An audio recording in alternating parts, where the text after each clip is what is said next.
कोलकाता की भीड़भाड़ वाली गलियों में एक छोटा सा लड़का था, आर्यन। उम्र सिर्फ 14 साल, लेकिन जिम्मेदारियों का बोझ उसके कंधों पर किसी बुजुर्ग जैसा भारी था। उसके पिता की अचानक मृत्यु के बाद घर चलाने की जिम्मेदारी उस पर आ गई थी। पढ़ाई का सपना अधूरा छोड़कर उसने रेलवे स्टेशन के बाहर एक चाय का ठेला लगा लिया।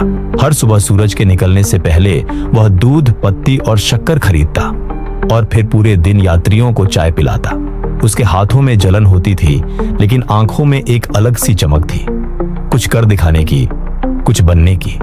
एक दिन स्टेशन पर एक वृद्ध सज्जन आए, सफेद दाढ़ी, आंखों में गहराई और हाथ में किताबें। उन्होंने चाय पी और आर्यन से पूछा, बेटा स्कूल जाते हो? आर्यन मुस्कुराया, पहले जाता था, अब ये चाय की दुकान ही मेरी क्लासरूम है। वृद्ध व्यक्ति मुस्कुराए, कभी कभी सबसे बड़ी क्लासरूम जिंदगी होती है। उन्होंने उसे एक पुरानी किताब दी। आपका भविष्य आपके हाथ में है। उस दिन से आर्यन ने हर रात दुकान बंद होने के बाद पढ़ना शुरू किया। कई बार थकान उसे पढ़ने नहीं देती। दोस्त मजाक उड़ाते, चाय वाला पढ़ाई करेगा, आईएएस बनेगा। आर्यन भी कभी कभी सोचता, क्या ये सब बेकार है? लेकिन जब भी वह टूटने लगता, वह वृद्ध व्यक्ति की बात याद करता। हिम्मत मत हारो बेटा, रात चाहे जितनी अंधेरी हो, सवेरा जरूर होता है। कुछ हफ्तों बाद वही वृद्ध व्यक्ति फिर से आए। आर्यन ने उन्हें किताब लौटाई और अपने नोट्स दिखाए। वृद्ध मुस्कुराए, तुम में जिज्ञासा है, लगन है। मैं प्रोफेसर शर्मा हूं, पास के कॉलेज में पढ़ाता हूं। अगर तुम चाहो तो मैं तुम्हारी पढ़ाई में मदद कर सकता हूं। अब हर रविवार को आर्यन प्रोफेसर शर्मा से मिलने जाता। वह अंग्रेजी, गणित और सामान्य ज्ञान पढ़ता। धीरे धीरे उसकी सोच बदलने लगी। अब वह सिर्फ चाय वाला नहीं, एक सपनों का पीछा करने वाला लड़का बन गया। एक दिन स्टेशन पर एक प्रतियोगी परीक्षा का पोस्टर लगा, युवाओं के लिए स्कॉलरशिप परीक्षा। फीस 100 रुपये थी, लेकिन आर्यन के लिए वह बड़ी रकम थी। फिर भी उसने अपने दोपहर के खाने का खर्च बचाकर फॉर्म भरा।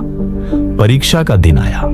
स्टेशन के शोरगुल से दूर एक स्कूल की क्लासरूम में बैठा आर्यन कांप रहा था। उसने गहरी सांस ली और खुद से कहा, हिम्मत मत हारो।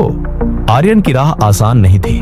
परीक्षा कठिन थी, कई सवाल अनजान थे, लेकिन उसने जितना हो सका उतना लिखा।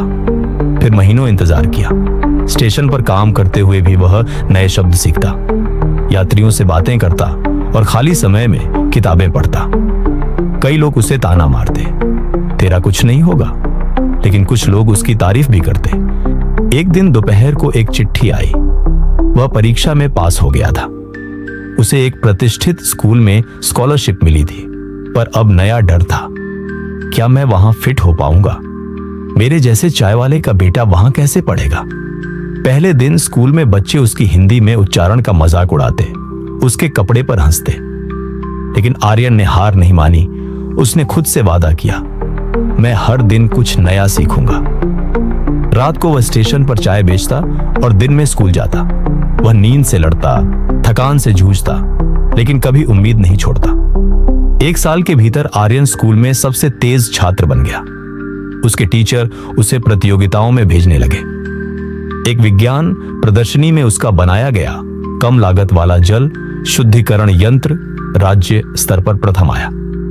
अब स्टेशन पर लोग उसे छोटा वैज्ञानिक कहकर बुलाते। आर्यन की मेहनत रंग लाई। उसने 12वीं में टॉप किया और इंजीनियरिंग कॉलेज में दाखिला पाया। अब वह चाय का ठेला उसकी मां चलाती थी और वह हर शाम आकर मदद करता। 4 साल बाद आर्यन एक नामी स्टार्टअप का संस्थापक बना, चाय थिंक, जो रेलवे प्लेटफॉर्म पर गरीब बच्चों के लिए मोबाइल लाइब्रेरी और पढ़ाई की सुविधा देता था। अब आर्यन हर सप्ताह स्टेशन के बच्चों को पढ़ाता है। वह अपने जैसे लड़कों को बताता है, तुम्हारा जन्म चाहे जहां हुआ हो, लेकिन तुम्हारी मंजिल वही होगी जो तुम ठान लो। हिम्मत मत हारो। हालात चाहे जैसे भी हों, अगर इरादा मजबूत हो तो हर चाय वाला भी अपनी जिंदगी बदल सकता है।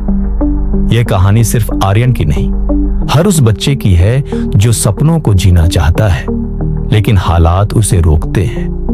याद रखो, तूफानों से डरकर नौका पार नहीं होती। कोशिश करने वालों की कभी हार नहीं होती।